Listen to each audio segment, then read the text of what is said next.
สึกถึงมันหรือเปล่ามันอยู่รอบตัวเราแต่เรามองไม่เห็นมันแทรกซึมเข้าสู่ร่างกายของเราอย่างง่ายดายมันคือนาโนพลาสติกอนุภาคจากการแตกสลายของพลาสติกขนาดเล็กกว่าเส้นผม 100,000 เท่าที่ปนเปื้อนอยู่ในระบบนิเวศส่งผลต่อการเจริญเติบโตระบบสืบพันธุ์และอวัยวะสำคัญอื่นๆร่วมลดการใช้พลาสติกในชีวิตประจำวันเพื่อลดมลภาวะนาโนพลาสติกกันนะคะ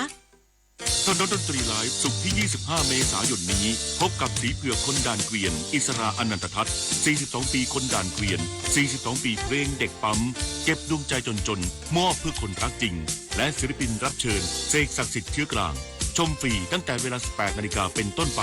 ณห้องออดิทอเรียมอาคารศูนย์ปฏิบัติการสถานีวิทยุกระจายเสียงแห่งประเทศไทยลงทะเบียนเข้าชมได้ที่ Facebook ถนนดนตรีเรายังเป็นนักเดินทาง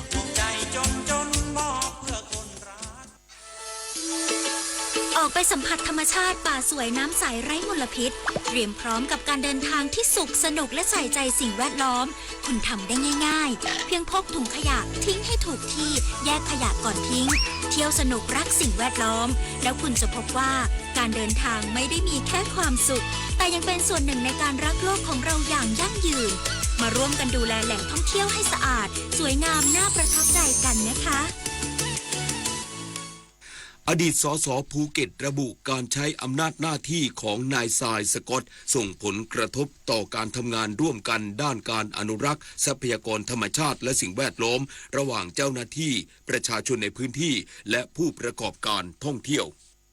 นายสุธาประทีป ณ ถลางอดีตสสภูเก็ตพรรคพลังประชารัฐกล่าวถึงกรณีประเด็นความขัดแย้งระหว่างนายศิรนัท พิรมภักดีหรือทรายสกอตที่ปรึกษาอธิบดีกรมอุทยานแห่งชาติสัตว์ป่าและพันธุ์พืชกับกลุ่มนักอนุรักษ์ทะเลและผู้ประกอบการท่องเที่ยวในพื้นที่ว่าการปฏิบัติหน้าที่ของนายทรายทำให้ประชาชนและเจ้าหน้าที่กรมอุทยานเกิดความอึดอัดใจโดยเฉพาะการใช้อำนาจหน้าที่และการเข้าพื้นที่อุทยานแห่งชาติซึ่งต้องรายงานและได้รับอนุญาตจากหัวหน้าอุทยานทุกครั้งแต่นายทรายไม่ได้ปฏิบัติตามหลักเกณฑ์ดังกล่าวแม้ว่านายทรายจะมีความมุ่งมั่นตั้งใจในด้านการอนุรักษ์ทรัพยากรและสิ่งมีชีวิตทางทะเลแต่การสร้างคอนเทนต์ให้ร้ายบุคคลอื่นและโพสต์ในโซเชียลมีเดียการให้ข่าวว่าปะการังในพื้นที่เกาะซิมิลันเสียหายหรือตายนั้นเกิดจากการฟอกข่าวที่อุณหภูมิน้ำสูงขึ้นไม่ใช่เกิดจากนักท่องเที่ยวเพียงปัจจัยเดียวขณะที่เรื่องไกด์เถื่อนอ้างเป็นนักท่องเที่ยวแล้วมาประกอบอาชีพแย่งอาชีพคนไทยเป็นเรื่องจริงซึ่งกรมอุทยานมีกติกาและระเบียบปฏิบัติจึงขอเสนอแนะให้ปรับพฤติกรรมให้เป็นมิตรกับประชาชนในพื้นที่มากขึ้นเพื่อให้สามารถทำงานร่วมกันกับพื้นที่ได้ในอนาคตปิยาพันธ์ยังเทียนรายงานศูนย์อำนวยการรักษาผลประโยชน์ของชาติทางทะเลจังหวัดสตูลเตรียมพร้อมฝึกซ้อมแผนการช่วยเหลือผู้ประสบภัยและการปฏิบัติด้านการแพทย์ฉุกเฉินทางทะเลนาวาเอกแสนไทยบัวเนียมรองผู้อำนวยการศูนย์อำนวยการรักษาผลประโยชน์ของชาติทางทะเลจังหวัดสตูลกล่าวว่าศูนย์อำนวยการรักษาผลประโยชน์ของชาติทางทะเลจังหวัดสตูลได้จัดการประชุมเตรียมการฝึกซ้อมแผนการช่วยเหลือผู้ประสบภัยและการปฏิบัติด้านการแพทย์ฉุกเฉินทางทะเลจังหวัดสตูลเพื่อให้ส่วนราชการและหน่วยงานที่เกี่ยวข้องกับทางทะเลในจังหวัดสตูลได้รับทราบและเตรียมความพร้อมโดยเฉพาะในส่วนของขั้นตอนการปฏิบัติการประสานงานและการแก้ไขสถานการณ์ตามแผนเผชิญเหตุอุบัติภัยทางทะเลจังหวัดสตูลรวมทั้งการยกระดับเป็นสาธารณภัยขนาดกลางกรณีอุบัติภัยทางทะเลเกินขีดความสามารถของระดับพื้นที่หรืออำเภอและการจัดตั้งเป็นศูนย์บัญชาการเหตุการณ์ระดับจังหวัดนอกจากนี้เป็นการทดสอบความพร้อมด้านยุทโธปกรณ์ของหน่วยงานที่รับผิดชอบทางทะเลทั้งภาครัฐและเอกชนในพื้นที่จังหวัดสตูลอีกด้วยอมรรัตน์จันทร์พริมสวทสตูลรายงานกองทัพบกแสดงความเสียใจต่อเหตุกำลังพลที่ปฏิบัติงานในพื้นที่อาคารสตง.ถล่มประสบอุบัติเหตุเสียชีวิตพร้อมดูแลช่วยเหลือครอบครัวและประสานเจ้าพนักงานเร่งสอบสวนคดีโดยเร็วพลตรีวินไทยสุวารีโฆษกกองทัพบกเปิดเผยว่ากองทัพบกได้รับแจ้งว่าพันเอกพิคราชสุริยะหัวหน้ากองกิจการพลเรือนมณฑลทหารบกที่11ในฐานะผบ.พื้นที่กองอำนวยการศูนย์บัญชาการภัยพิบัติกองทัพภาคที่1ส่วนหน้าซึ่งเป็นหนึ่งในกำลังพลจิตอาสาพระราชทานกองทัพบกที่เข้าร่วมปฏิบัติการค้นหาและช่วยเหลือเหตุอาคารสำนักงานการตรวจเงินแผ่นดินถล่มตั้งแต่เกิดเหตุจนถึงปัจจุบันประสบอุบัติเหตุเสียชีวิตวันนี้ขณะเดินทางไปประชุมติดตามสถานการณ์ประจำวันที่บริเวณหน้าห้างสรรพสินค้า JJ Mall ซึ่งจากภาพกล้องวง งจรปิดขณะเกิดเหตุพันเอกพิคราชได้หักหลบรถจักรยานยนต์ที่เปลี่ยนเลนกระทันหันทำให้เสียหลักเข้าชนฟุตบาทจนเสียชีวิตพลเอกพนาแคล้วปลอดทุกข์ผู้บัญชาการทหารบกได้แสดงความเสียใจต่อครอบครัวของกำลังพลที่สูญเสียบุคคลสำคัญทั้งยังเป็นบุคลากรดีเด่นร่วมปฏิบัติงานในภารกิจต่างๆของกองทัพบกเพื่อประชาชนและประเทศชาติมาอย่างต่อเนื่องจึงมอบหมายให้มณฑลทหารบกที่ 11 ประสานและอำนวยความสะดวกครอบครัวในการเดินทางมารับศพณโรงพยาบาลรามาธิบดีและกระทำพิธีทางศาสนารวมทั้งเร่งดำเนินการในเรื่องสิทธิและสวัสดิการต่างๆของกำลังพลโดยเร็วเพื่อดูแลช่วยเหลือครอบครัวให้ได้รับตามสิทธิ์อย่างดีที่สุดปริญญวิทย์เปี่ยมสมบูรณ์รายงานจบข่าวบุญมาศรีมาศอ่านรับฟังข่าวครั้งต่อไปเวลา 19 นาฬิกาติดตามข่าวที่นำเสนอไปแล้วได้ที่ www.thainews.prd.go.th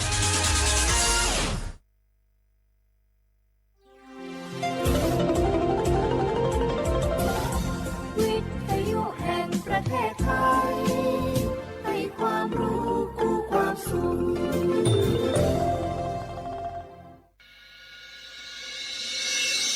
สถานีวิทยุกระจายเสียงแห่งประเทศไทยจังหวัดเชียงใหม่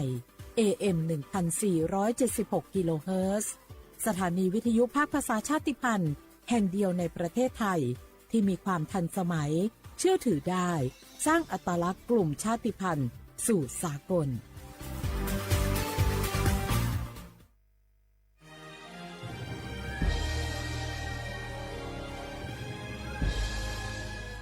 เกิดเป็นคนไทยเติบโตบนผืนแผ่นดินไทยจงภูมิใจในความเป็นไทยชาติไทยเรานั้นนับเป็นชาติที่มีความเป็นมาเก่าแก่ยาวนานเรามีภาษาวัฒนธรรมและมีสิ่งต่างๆที่เป็นเอกลักษณ์ให้เราได้ภาคภูมิใจในความเป็นคนไทย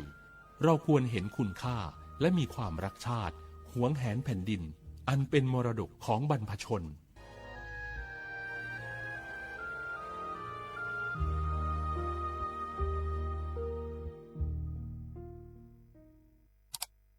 อ้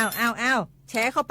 ปบะอ่านเลยกะแก้วกับผมก็ดูอยู่นี่นะเจ้นี่มันก็เป็นโลโก้ของหน่วยงานราชการนะนี่เข้าไปตรวจสอบเป็นยังว่ามาจากหน่วยงานรัฐแต่ก็ระวังก็เป็นเหยื่อเข้าปลอมเนอะเอาจะนั่นเลยก็นี่ใจถ้าบัตรตรวจสอบไม่ชัดเจนนะแต่ที่จะได้ประโยชน์กลับส่งผลกระทบสมัยนี่มันหลอกกันง่ายนะหลอกเรื่องการทับซิปนั่นนี่โน่นเพื่อให้เขาไปกรอกข้อมูลส่วนบุคคลแล้วก็เอาข้อมูลเหล่านั้นเนี่ยไปทำธุรกรรมต่างๆหรือแม้แต่หลอกให้คลิกลิงก์สารพัดที่มันจะทำนี่นะถ้าอันโหจะเนี่ยจะได้ดีนี่เจนี่อย่างแรกเนี่ยต้องตรวจสอบข้อมูลให้ชัดเจนจากหน่วยงานรัฐเหตุก่อนข้อ2ต้องมันติดตามข่าวสารเพื่อหูเต่าตันและข้อ3ต้องมีสติไม่ได้เจืออย่างง่ายๆนะเพราะว่าพวกมิจฉาชีพมันจะใจความเจือความศรัทธาความโลภและก็ความกลัวมาหลอกคนทำให้หลายคนตกเป็นเหยื่อเขาก็ต้องเป็นส่วนหนึ่งในการตกเป็นเหยื่อหรือแชร์ข้อความอันเป็นเท็จบางอันเนี่ยเขาก็จะมีความผิดใดอยู่ดิ้มว่าดีหาเหลืองติดคุกหรือแก้วนี่นะ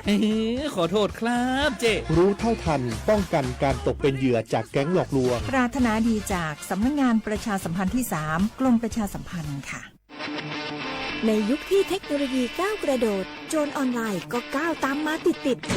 สื่อออนไลน์เปรียบเสมือนแหล่งข้อมูลชั้นดีของโจรออนไลน์เราควรใช้สื่อออนไลน์ด้วยความระมัดระวังและป้องกันตัวเองจากโจรออนไลน์ด้วยคาถา3อย่า 1. อย่าโหลดแอปจากแหล่งอื่นๆที่ไม่ใช่ App Store หรือ Play Store 2. อย่าแอดไลน์คนที่ไม่รู้จักหรืออ้างเป็นเจ้าหน้าที่หรือหน่วยงานต่างๆไม่ว่าจะเป็นจากรัฐหรือเอกชนและ 3. อย่าสแกนใบหน้าหรือให้ข้อมูลส่วนตัวในแอปที่ไม่รู้จักเด็ดขาดที่สำคัญควรท่องให้ขึ้นใจว่าธนาคารจะไม่แนบลิงก์ทุกประเภทผ่าน SMS และอีเมลรวมทั้งไม่ส่งลิงก์ขอข้อมูลสำคัญผ่านช่องทางโซเชียลมีเดียยกเว้นกรณีลูกค้าร้องขอด้วยตัวเองเท่านั้นด้วยความปรารถนาดีจากสำนักงานประชาสัมพันธ์ที่3กรมประชาสัมพันธ์เจ้าจะอีอากาศกำลังดีมีหมอกมีเหมยมีน้ำข้างเหมือนในฝันเลยเนาะเจ้เนาะใจละยิ่งตอนแรงซ้ำหายนะช่วงตะวันจะตกดินน่ะฟ้าเป็นสีทองง แต่อากาศแบบนี้นี่นักท่องเที่ยวชอบเนอะว่าได้สาวๆมายืนตากน้ำข้างอย่างกันอยู่นี่บ้านหนาวมันก็นี่เปิ้นกำลังชมความงามธรรมชาติอยู่มาอู้ให้เสียบรรยากาศหมดไอ้แก้วว่าแต่ว่านี่จะไปไหนนี่วันนี้นี่พูดนั่นกันนะจะไปเฝ้าเฟืองให้กำที่กลางตรงคุณนะพี่ป่อบอกว่าจะปลูกหอมแล้วนี่ไอ้แก้วเปิ้นกำลังชื่นชมอากาศดีๆนี่จะมาย่างคืออากาศเสียเหี้ยแล้วนี่เอาเห็นหมอแก้วเจ๊เคยบอกแล้วโลว่าการเผาทำให้เกิดมลพิษฝุ่น PM 2.5 มันส่งผลกระทบต่อสุขภาพต่อสิ่งแวดล้อมและการท่องเที่ยวตอนนี้อากาศบ้านเฮากำลังดีๆอยู่ถ้ามีการเผาเศษวัสดุต่างๆอากาศก็แย่นักท่องเที่ยวก็ไม่อยากมาน่ะกะใจละเจ๊อากาศกำลังดีๆอยู่จะมาเผาอะไรเปิ้นเหี้ยไปเลยไหนไอ้แก้วคือไอ้คำมันมาไถฮือมันเตะไหนแก้วนี่นะโอ้ขอโทษครับน้องพล่าคิดว่าเผามันง่ายดีแน่ร่วมสร้างอากาศที่สดใสไม่สร้างมลพิษให้สิ่งแวดล้อมปรารถนาดีจากสำนักงานประชาสัมพันธ์ที่ 3 กรมประชาสัมพันธ์ค่ะ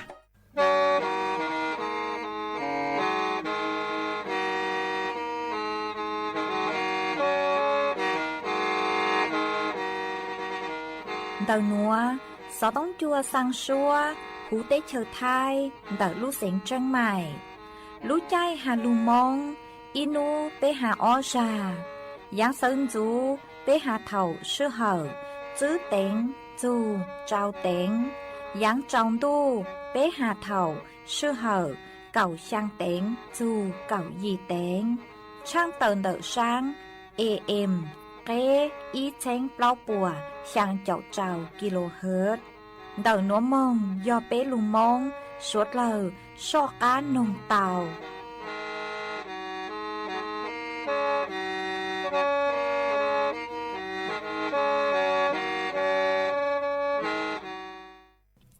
Nhớ dùng ý trọng nạ dự cứ tin ninh chẳng suốt lờ. Đợi núa cú bao nhà xỉnh hàng. Dùng xa trọ cán chọn đủ số tông chua hà lù mông đợi lúc xỉnh tranh mày. Tuần dư ý trọng nạ dự cứ tin ninh chẳng suốt lờ. Quần đinh núa chỉ cú yết thói ý trọng nạ dự cứ tin ninh chẳng suốt lờ. Cứ mình gang lù sai ha gang lù nông nhớ cho hố page Facebook. Mà thó của mày bánกดไลค์กดแชร์อีเลงอีแชร์ปู้cho page สวท AM ý chênh bao bùa hàng chậu trào kHz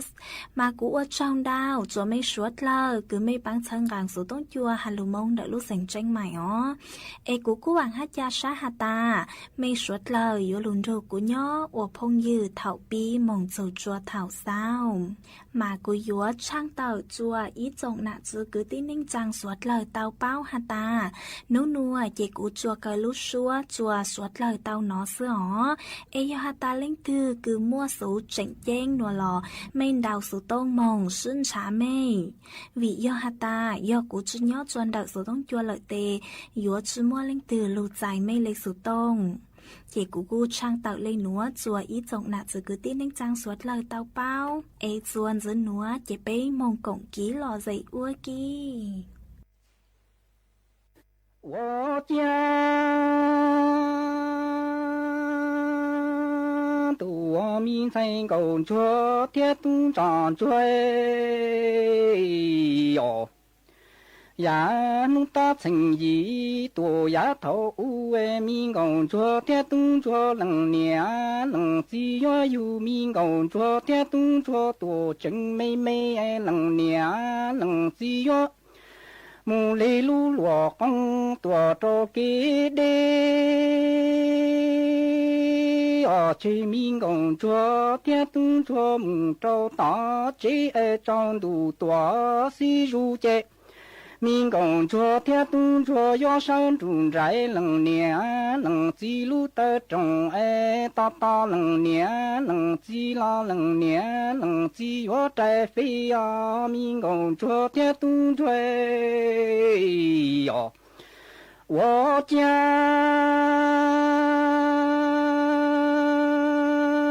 杜我民在公主铁东长追，努大成衣多丫头哎，民公主铁东着。能年能只要有民公主铁东着多真要要哎，能年能只要木里路落公多着给那，哦，要追民公。chúa thiên tung chúa tổ trâu ta chế en trong đủ tua si ru chế minh công chúa thiên tung chúa yo sơn đủ trái lần nia lần chi lu tơ trồng e ta ta lần nia lần chi la lần nia lần chi mù trái chó cao minh công chúa thiên tung chúa yo 我家都有民生工作，天东长追，兄老能年能几斤大多母多大超级。你用着邻居民工作，天东做母着大街。山民工作，天东作要大大年前年起了，才能年能积木积摘飞呀，能年天能结，兄老爱民工作，天东作能年能积。金大多母多大朝阳州邻居民工作天东作母州大干柴民工作天东作节我让日都能够能地的母都早哎要大大年前年起了能年能自己找拉民工作天东作哟我家多民生工作天东长追兄老能年能自己大多母多大超节你找邻居民工作天东做过绕去多找大干柴民工作天东做接你但个该做罗要木包上找能够能地的木都就爱长度里如这个人浪都觉得爱好让木都觉梦了寂寞年寂寞季节要寂寞能叫民工作天东做木天真都民工作天东做哟我家多民生工作天东长追兄老能年能自己大多母多大超节你找邻居民工作天东追木空少都能够能地爱的木的种爱种都多些如节罗家人浪东觉在爱好让木东觉梦了寂寞年寂寞季爱要寂寞能叫民工作天东做木天成中民工作天东长追哟我家都有民生工作天东长追寂寞年寂寞季落能我包大家人朝三季落还生有应点民工作天东追寂寞年寂寞季了主选正要哎姐妈妈用着几多用着里老姐很爱民工作天东着几多姐民工作天东着里老姐了罗生民工作天东追罗冷我去包大家人朝三节这也如也还点民工作天东作这年应着他起木着罗能民工作天东追哟我家都有民生工作天东长追寂寞年寂寞季罗能我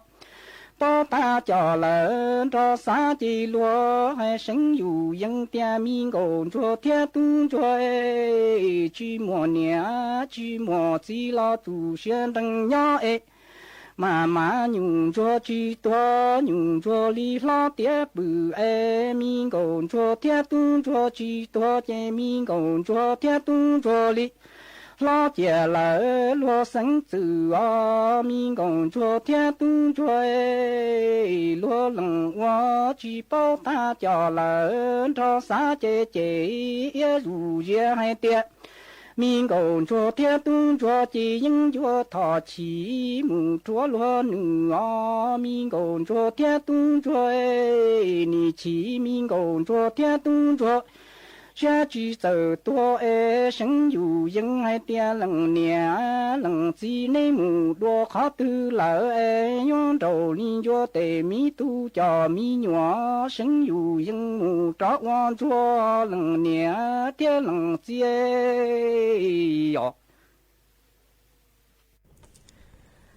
ส่วนจื้อหนัวเจกูอยู่เมื่ออีร่างลูเป้าคือหาสูจวนนัวเจ้าหลุดถังจัวสวดเหล่าเตาเป้านัวมาจากต้นแห่งไทยป้วนแรงหาตา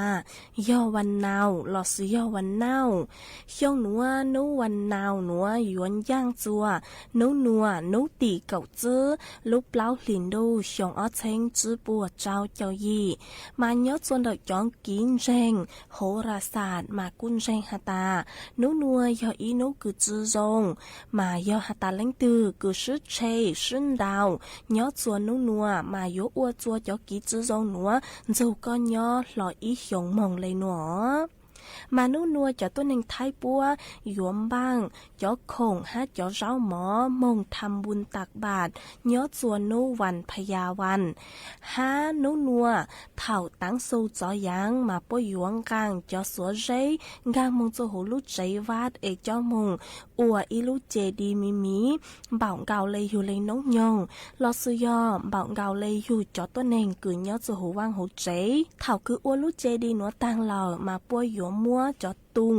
จอช่อเข้าตอกห้าจอปังจอลูประดับส่วนดอกลูกเจดีอัวพุทธบูชาหนอมานุนวลอยู่ก่อนจงหาตานุนวลยออีนุกุจือจงมาสวดเล่าช่อสุดยังสุดเชยอ๋อ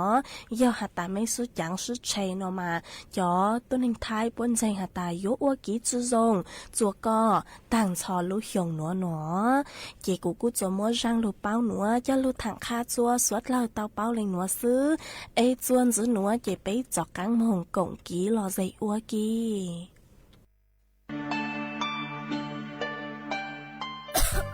ดูหนัวฟัวจัวจือจงเลยยอปังฟัวอาองPM 2.5 ดาวเหงอัวปังจื้อเตาเลยยอเกยละมายอเป้เจ๋งเจียจงเลยหนัวยัวอัวจัวมั่วเต้งเหม่งจัวสวดเราหาจอตูช่างเต้เธอรู้เจเตาชื่อตังเล่นเด้อเศรษฐกิจชื่อจงฮาเป้ยัวชื่อปังเราเต้งเหม่งเลยจางย่องหยีซื้อลูปี้จวนเดายูทูเพ่งชอบเหลาเต็มล่องครัวเต้ขยะลูดลงเป๋าเก๋อวล่าอวเต้ชอบเหลาลูซื้อเก๋ไถ่เผาเต้มัวเต็มล่องครัวลูอวจีเจ้าลูซื้อปังตีไถสัวเตอยอปูมั่วเกเหลอหาจัวจอหนูจื้อเจ้าหน้าที่มงซื้อปังตัวหาซื้อปังจอชงตรงอัวกว่าปัวจัวจงเจจอตู้ช่างเต้เธอยัวตัวช่างจ้องกลัวปูยอสวดเราซื้อปังเลยหนัวปัวจัวเย่งยัวจงตัวยอเกอลูซื้อปังอัวกว่าปัวจัวจงจวนหนึ่งไทยหาจอตู้ช่างเต้เธอ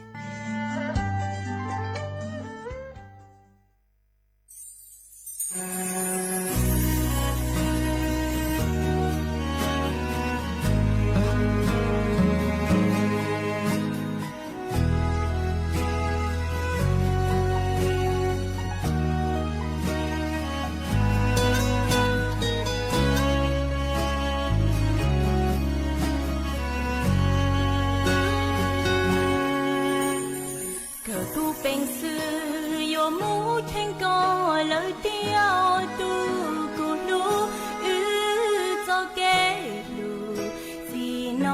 chỉ muốn gì có hay đâu tu我需要一起从有我美丽我记住那故只要渡个路我知道你的路不能摸出如果我的要为别不路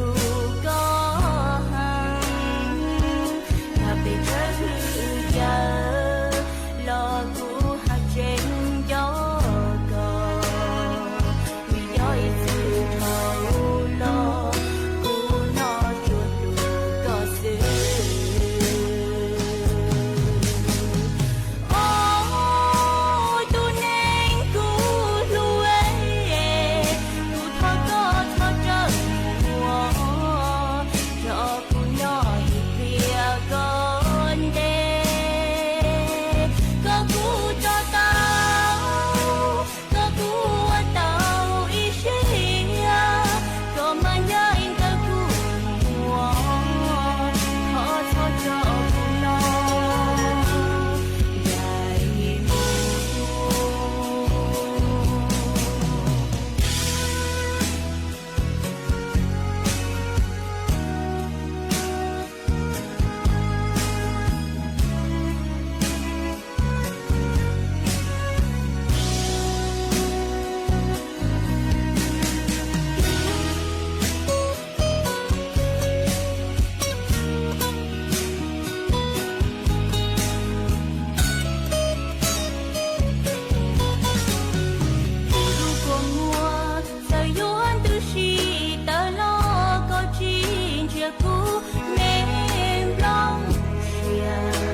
có cu, 我需要这个目录路途，我家山这个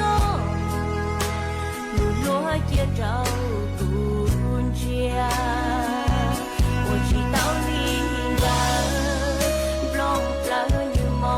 chúa đời， 如果我女儿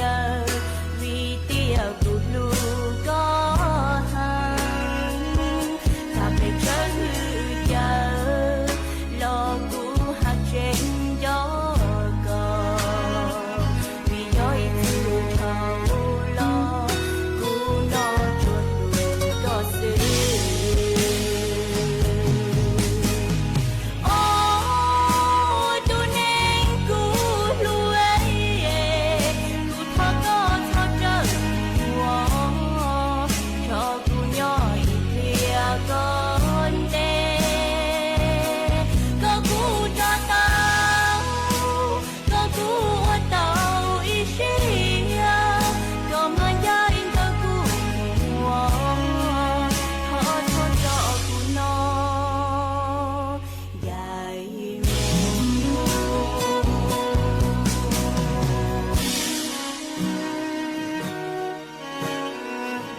Yo lo neng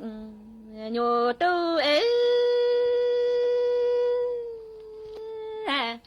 cha se go ka tang yo ta du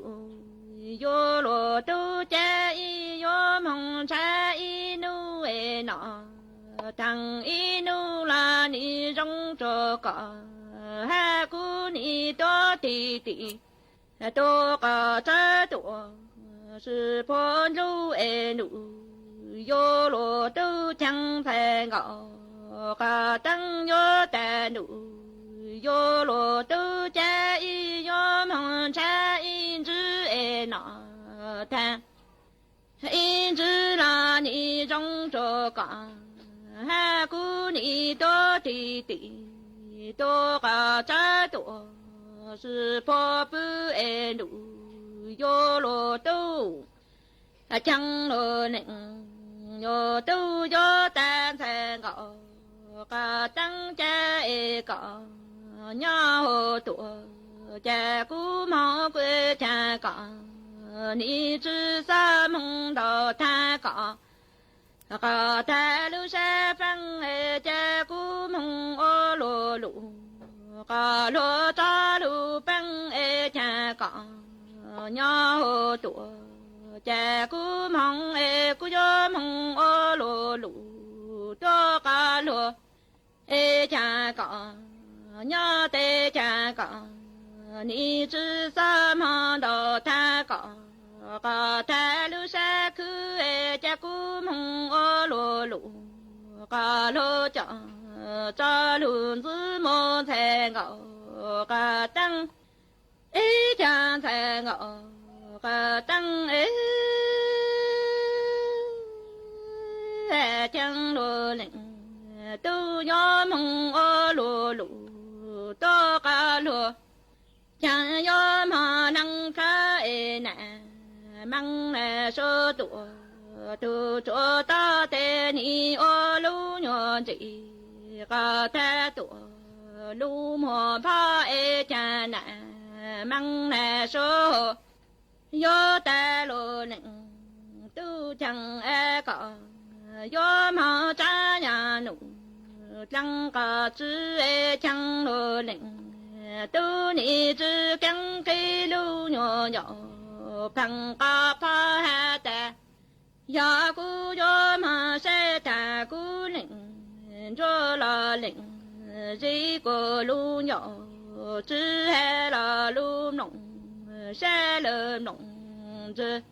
将要出路鸟技能干出多是对亲爱路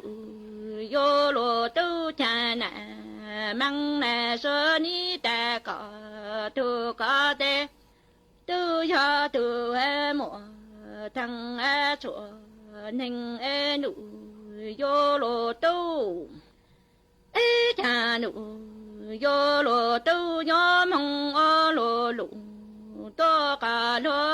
你嘛能得了难忙来说多都做的难将爱人都带你哦路鸟安子路莫多鸟都谁难忙来说你的路有路都将爱搞有毛扎呀路两个只爱路人有都有大将有姑有毛你只讲给路有爱有旁个怕大有姑有毛是大姑的有个路爱路有的只爱个路农山路农将要出路有技能个出多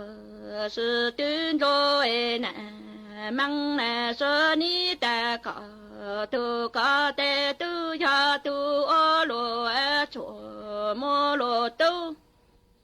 家路有路都家难忙来说你梦记拉的我刚这家难忙来说你的的我个太多说知情将你只要情路你莫情情了情心个路莫只能个住的要莫要疼个路子个太离是能你路都家难忙来说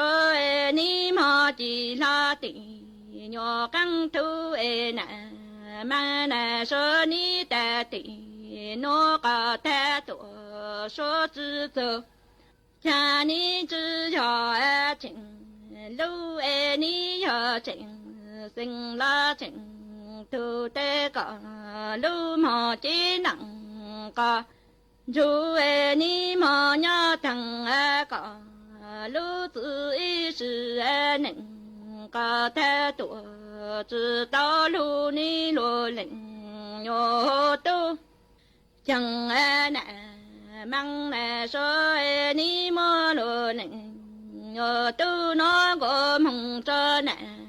mang nè số tuổi lu trên đâu li mò chẳng su phê mong cho phim lại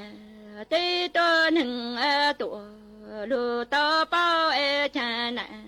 mang nè số gió mò lu nừng nhô tu lu nhô trên nặng ca chú nó có mong cho nè mang nè số tuổi lu chỉ su li mò chẳng su phê mong cho phim lại tê to nừng tuổi lu nó so nụ yo lu tu chẳng thể ngọ cả ta cho yo tuổi su thể ngọ cả tăng yo ta nụ yo lu tu cha thon thể ngọ cả tăng ha lu nịnh yo tu chư nông thể ngọ cả tăng yo ta nụ yo lu tu cha so lu tu chỉ để ni lũ đi ô lũ em cha lô nịnh nhờ tu ni chư nông thể ngọ cả tăng hà ni nó tê ni do ta ta tự zưng zư lũ cả lẽ lô mô lô chủ mô lô tu cha thể ngọ cả tăng trò gió tủa từ tê chẳng thể ngọ cả tăng gió tê nụ yo lo tu thao cu hè cả tu chữ nông cha số lơ tự chi ni đau tuổi ti ôn đau lo nịnh tu chữ nông phê ngọ cả tăng hà tê ni no ni do ta ta tu zưng zư lũ to cả lẽ tuổi sang sơ lo nụ yo lo tu chẳng thể ngọ cả ta tê ni yo tuổi li hồ tuổi nó chỉ chính chân ra đi là yo nó sợ động sợ lo tuổi cho cả chính cha tuổi li hồ tuổi hà chỉ cho em chẳng tuổi li hồ tuổi chẳng ni tuổi li tuổi hà chỉ to cả thế chẳng ra đi là nhớ nó sẽ động sẽ lo tuổi cho cả sẽ nụ yo lo tu cha nè mang nè số cho mô lo nịnh yo tu nó có mong cho nè mang nè số lu nhỏ chỉ trọng ta ca tu chùa chư hồ tuổi cao cho tư cha tỷ tu lơ tỷ ký tê ni tu sa lơ lụ ca lăng ta sa no pi ni rọ yo nè sa y chư chư chu lo mo chư cha nè chẳng mang nè so cho mô lo nịnh nhờ tu lu nhờ chí nặng cả chữ nó gồm hồng trơ nè mang nè sơ lu nhờ chí trọng thằng ca tu chùa chữ chùa chữ hồ tùa cơ cho thịnh cha tỷ tu tỷ ký ni tu sa lụ cả lăng ta sa nó tê pi nhớ chữ chu lô mộ tư thăng y sư nịnh mô lô tu thô wa mới là hoặc còn lại ra nó rất ra là thì trong bao ta sửa tua mua lột lô kỹ nó thì ra sửa nên rú lệ ra ở tàu lô công mỏ ra một khử plo bao thì ra tua được ca ra một plo cần gì bao cá khử được plo bao mỏ thì ra sửa nên rú lệ ra cho sạch lá một trò tụt to cho kỹ u thì ra cho ra sạch lá lệ chọc được số chế thì ra là sẽ tăng để ra cho nhà này muốn nhau về cái chuột thì những nhân dân là trả số tuổi thì số hạt phụ ra nhau họ để số ta ra coi nhau làm cho có của ra ta của nhau nói mấy tôi mua lúa thì con chúng mình mua lúa là ha mấy bây giờ con chúng mình mua nó thì số ta mua là mua má nó thì rang gạt cái này thì rang rủ số lại luôn thì mua chủ thọ ra pa mạo thì tăng số thì ra hạt số ta số tăng số thì cái nhau thì nó cũng mua cái này tôi mạo cho cái nào số hà ra ta ra số cái này có những tôi lấy mạo na ra ta cái này nó tôi lấy mạo hồ mua cái này nó tôi mạo cho cũng nó số ta nó thì số ta tôi là tôi nó thì rang thơ sau kế chu mong chu lo tao qua mỏ tao tuần chỉ qua các khởi dành cho hú thơ hú các kế chu mong chu lo lu tao qua mỏ tao tuần chỉ qua các khởi cho hú tề ô số sẽ là chả giang ta nằm này họ chả tôi tao mỏ nọ tề số chả hay giang ta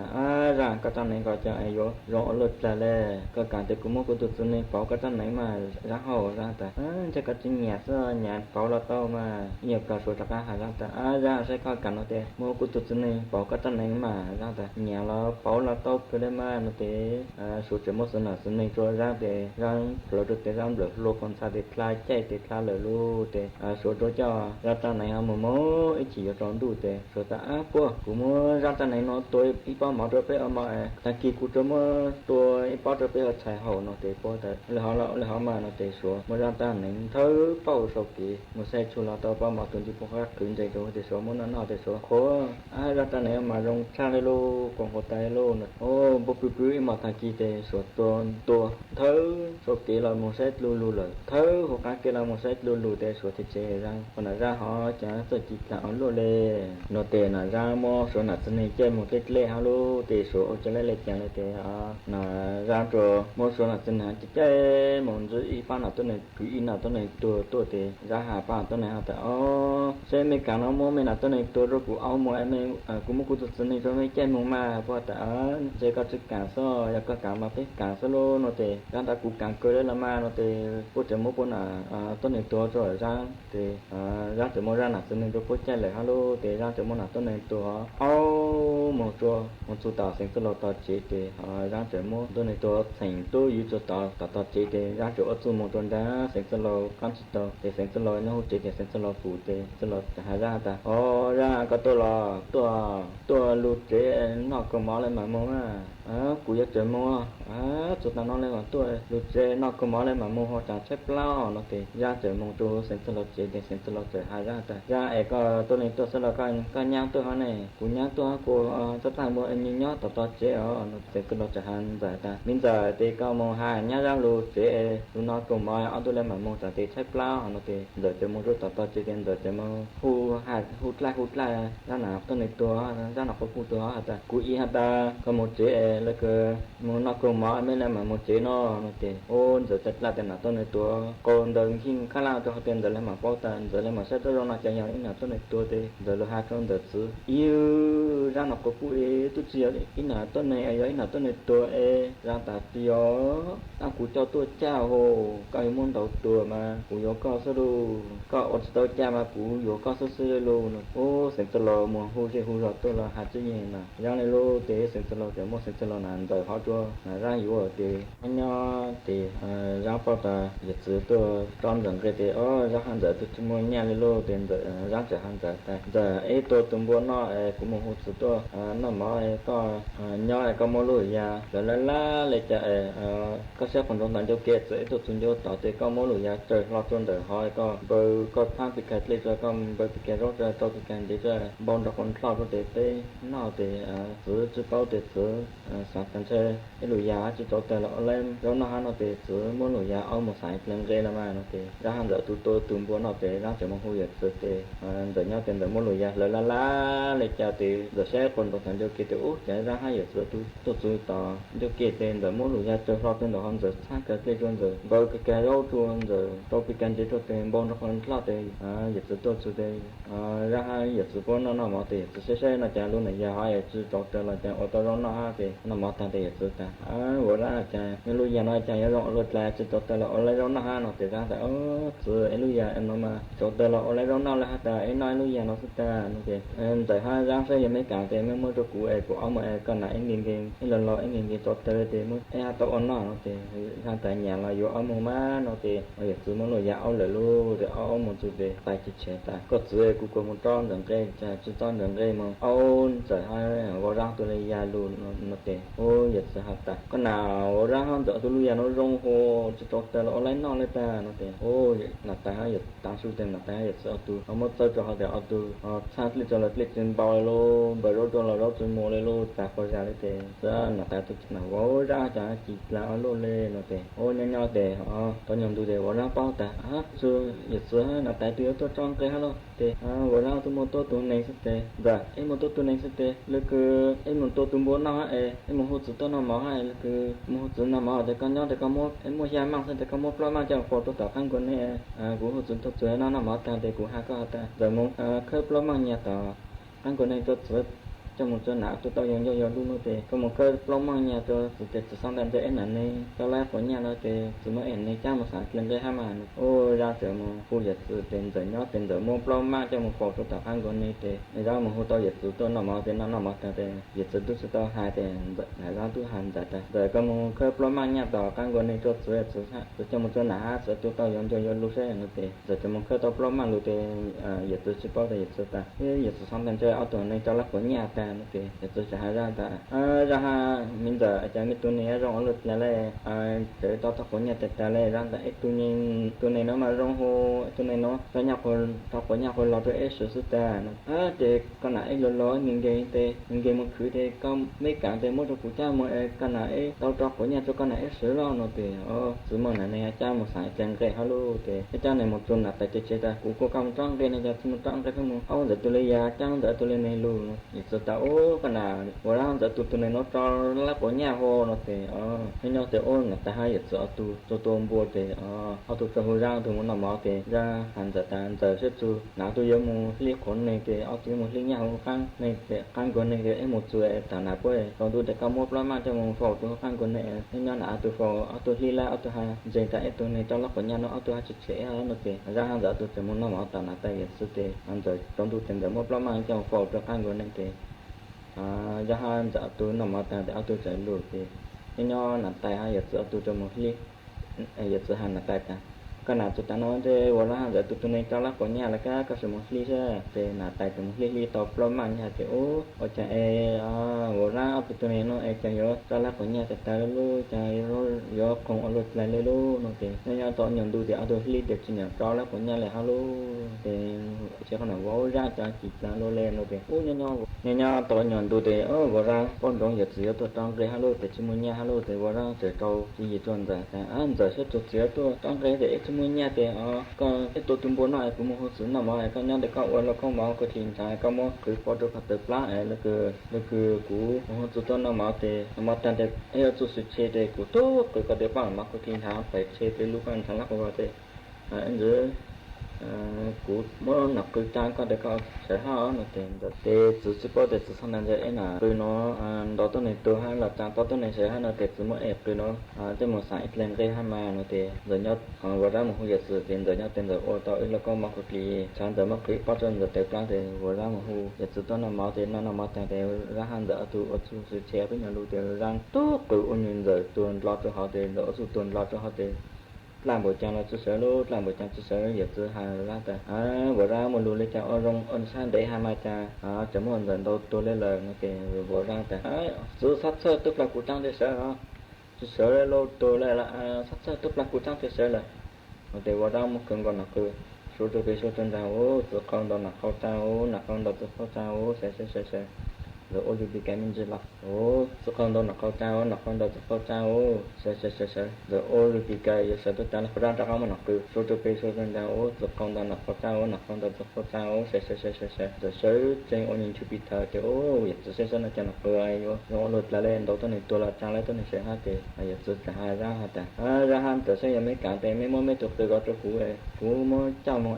nó xài lên cái tôi cũng mới cho mấy cái này chơi thì cú tông đầu cái này lo nó thì ra ta rồi là cho một má cho trình nhà sau nhà thì cho một má nó phải giữ một cưng ra một xài lên cái hello thì nhỏ thì một số tiền là tài chế có một trăm dần cây này giờ trăm dần cây thêm trăm này áo dài một trăm này mong ra giờ tôi lúc có cười lúc nữa nó thì giữ một cái cha tới nhận đu thì giữ hai là tại tôi sẽ che cái nhận đu thì giữ sau tốt cứ ôn như là tại tôi lo lố thì giữ cho hai trăm là tại muốn học cái số cho cái số cho đâu không đâu là không trao là không đâu không trao sẽ là sẽ chịu rồi lên chắc là mình học cái số cho cái số cho ra chứ không đâu là không trao là không đâu không trao sẽ là sẽ luôn chắc là mình học cái số cho cái số cho ra chứ không đâu là không trao là không đâu không trao sẽ là anh là tại sẽ luôn thì giữ cho nó tu cả cũng nhiều tu còn nào gõ ra họ chỉ là bên cạnh luôn một kia cái một rồi xong đó cái mình đủ cầu tròn đạp và lấy xe nó thì cũng cặp luôn một cái có chút tăng ra tàu một cái có chút mua vào ra khi cho xong đó thì có chút tàu lưu hút tàu thì ít ban là số lớn bùa là khá lớn bùa ở lột kỹ thì ra của số lớn bùa tôi thì ra hà số cấp bậc xã ở và cho các xã bằng thì lẩu tôi xong nó thì lại ở vào mà rồi ta số lẩu tôi xong có số nhiều lại vào nữa lẩu tôi xong nó lại ở vào hồ nó thì rồi ta giờ lẩu tôi xong có lại ở vào mà lẩu số nó thì là số lẩu một số ra thì ra một số khi bị cái số thì ra gây lô thì ra một số bằng cá bằng bữa lấy một số tầm để ra tôi chỉ thì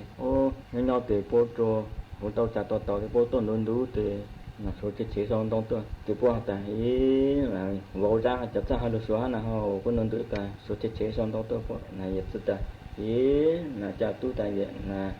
để đi ra chặt ra hai được số là họ là thì có một số nên được còn đọt lò trên ra bán thì có tại là đi ra tuần là bán thì tới một món rồi cho một chế luôn thì họ giờ giữ mình là chế để chặt tu một số tạm rồi thì một số là chặt đủ nhỏ lại ra một số dành nhìn đông ra một số của các ông bố lấy cho tạm rồi ta tới cha tu cho một hạt thôi cứ với những hạt ta bên đủ lại như ra một số dành nhìn đông như ra một số cán bộ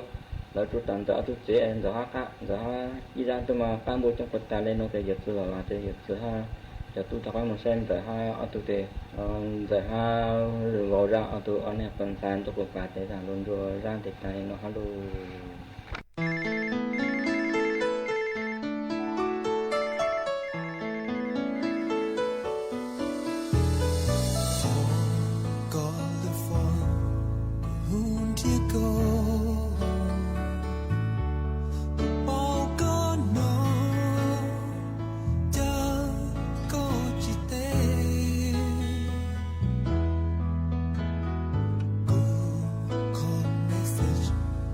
Chỉ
ý trọng nạ giữ cứ tí ninh trang suốt lâu lúc sư hỏi cú tăng lâu dễ cú dọn dạy ý trọng nạ giữ cứ tí ninh trang suốt lâu lên nụ sư bế mạng chó cắn lưu xuân rứt lùa chuẩn đợi đủ số tông chua hà lưu mông đợi lúc sành tranh mài tàu chuột chuột nô ý nô bế hạ ó ra giáng sống dấu do thảo giữ tính dù trao tính giáng trong đô do thảo cậu giang tính dù cậu dị tính nô nùa dễ cú yuan dạy mấy mong lên nó lợi xứ ê thọ chỗ của mấy chuột chúa lên chuột đầu chuẩn giữ chỗ ký nó cắn nhỏ rồng suốt lâu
ก็